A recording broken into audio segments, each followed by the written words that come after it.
Sebagai orang percaya tentu kita menghendaki kehidupan kita adalah kehidupan yang penuh dengan kebahagiaan, kehidupan yang penuh dengan berkat Tuhan, kehidupan yang penuh dengan anugerah Tuhan. Bagaimana caranya? Simak di perenungan firman Tuhan kali ini. Terambil dari kitab Mazmur pasal yang pertama, ayat yang pertama sampai ketiga. Mazmur Daud, Mazmur yang pertama, ayat yang pertama sampai ketiga. Jalan orang benar dan jalan orang fasik. Berbahagialah orang yang tidak berjalan menurut nasihat orang fasik. Daud memberikan kunci, kalau hidup kita mau diberkati, mau berbahagia, maka yang pertama yang harus kita lakukan adalah tidak berjalan menurut nasihat orang fasik. Dalam kehidupan ini tentu kita butuh nasihat orang lain, karena terkadang kita diperhadapkan pada suatu pilihan yang harus segera kita putuskan. Nah, firman Tuhan mengingatkan lewat pemazmur Daud, kalau hidup kita ingin diberkati, ingin berbahagia, maka jangan jalan menurut nasihat orang fasik.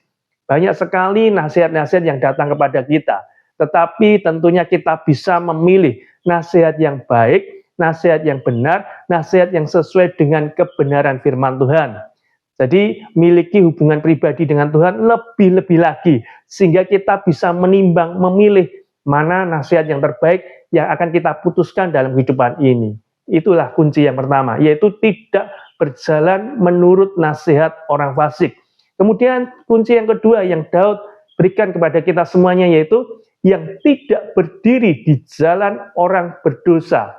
Jadi dalam kehidupan ini pula kita diperhadapkan banyak jalan untuk bisa mencapai suatu tujuan.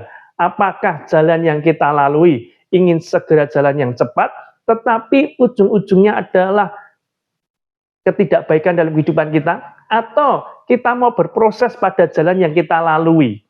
Banyak dari kita mungkin mendapatkan tawaran untuk bisa naik jabatan dengan cara-cara yang tidak benar, untuk bisa laris produk kita dengan cara-cara yang tidak benar.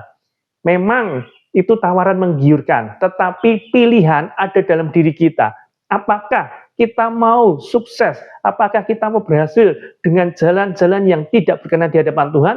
Atau kita mau setia pada prosesnya Tuhan? Kita melewati jalan yang dikehendaki Tuhan. Jadi nasihat pemazmur Daud yang kedua adalah tidak berdiri di jalan orang berdosa. Kiranya kita diberikan hikmat sehingga kita mengerti jalan mana yang harus kita lewati dalam mencapai keberhasilan, kesuksesan kita dalam kehidupan ini. Kemudian yang ketiga, dan yang tidak duduk dalam kumpulan pencemooh.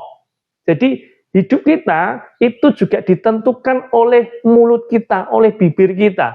Yesaya sebelum dipakai Tuhan luar biasa, dia berkata, dia celaka, selama ini dia menganggap dirinya benar, tetapi ternyata mulutnya najis, bibirnya najis. Sehingga Tuhan mengampuni apa yang menjadi kesalahannya dengan perkataannya. Biarlah kita boleh juga tidak duduk dalam kumpulan pencemooh. Karena apa? Ketika kita duduk dalam kumpulan pencemooh, kita bergaul dengan orang-orang yang sukanya mengumpat, maka kita juga memiliki kebiasaan yang mengumpat, berkata-kata kotor, dan hasilnya juga tidak baik dalam kehidupan kita.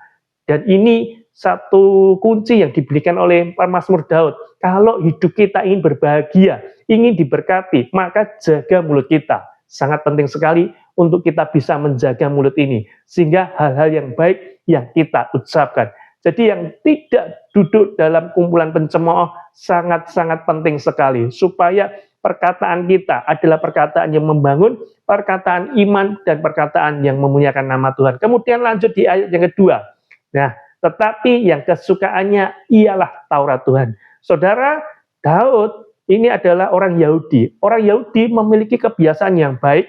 Ketika sudah umur 5 tahun, maka mereka akan diajari tentang abjad-abjad atau huruf-huruf kata-kata dalam bahasa Yahudi.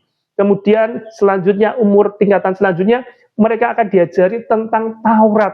Bahkan Tuhan Yesus ketika diajak orang tuanya ke Bait Allah, ke Yerusalem untuk mengadakan perayaan Paskah, di situ Tuhan ternyata sedang bercakap-cakap dengan mereka para ahli Taurat. Karena apa?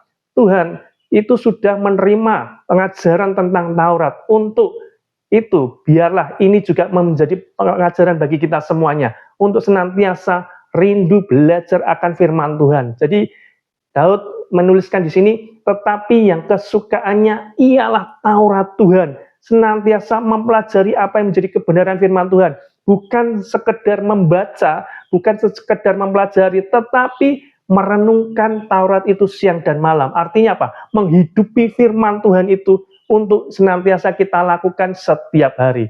Jadi Daud mengajarkan untuk kita senantiasa tinggal dalam firman Tuhan, membaca firman Tuhan, merenungkan firman Tuhan, dan yang terlebih penting adalah melakukan apa yang menjadi firman Tuhan. Kemudian ayat yang ketiga atau ayat yang terakhir, jadi orang-orang yang tidak melakukan hal-hal di atas tadi, seperti pohon yang ditanam di tepi aliran air, yang menghasilkan buahnya pada musimnya, dan yang tidak layu daunnya, apa saja yang diperbuatnya berhasil. Jadi saudara, ketika kita hidup dalam kebenaran firman Tuhan, kita tidak jalan di jalannya orang berdosa, kita tidak mendengar nasihat orang fasik, dan tidak duduk dalam kumpulan pencemooh, serta setia untuk merenungkan kebenaran firman Tuhan, maka ujungnya adalah kebahagiaan dalam kehidupan kita. Karena apa?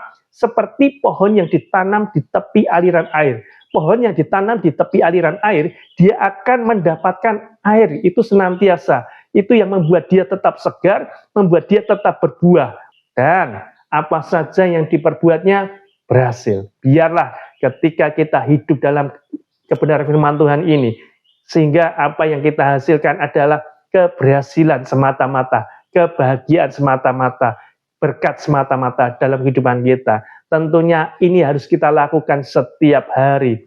Dan kita mengingat bahwasanya ketika kita melekat pada pokok anggur yang benar, yaitu Tuhan Yesus, maka kita bisa berbuah. Jadi intinya adalah bagaimana kita setiap hari bisa untuk merenungkan kebenaran firman Tuhan, hidup dalam firman Tuhan, sehingga kita mengerti jalan mana yang harus kita tempuh, sehingga kita mengerti apa yang harus kita lakukan dengan nasihat seperti apa yang hendak kita putuskan dalam kehidupan kita. Dan tentunya semua itu kita kembalikan untuk hormat kemuliaan nama Tuhan. Kalau kita berhasil, kita diberkati, kita berbahagia, bukan untuk kita nikmati sendiri, tetapi juga kita bagikan kepada mereka yang memerlukan. Karena panggilan kita sebagai orang percaya, diberkati untuk menjadi berkat dan untuk mempermuliakan nama Tuhan. Tuhan Yesus memberkati.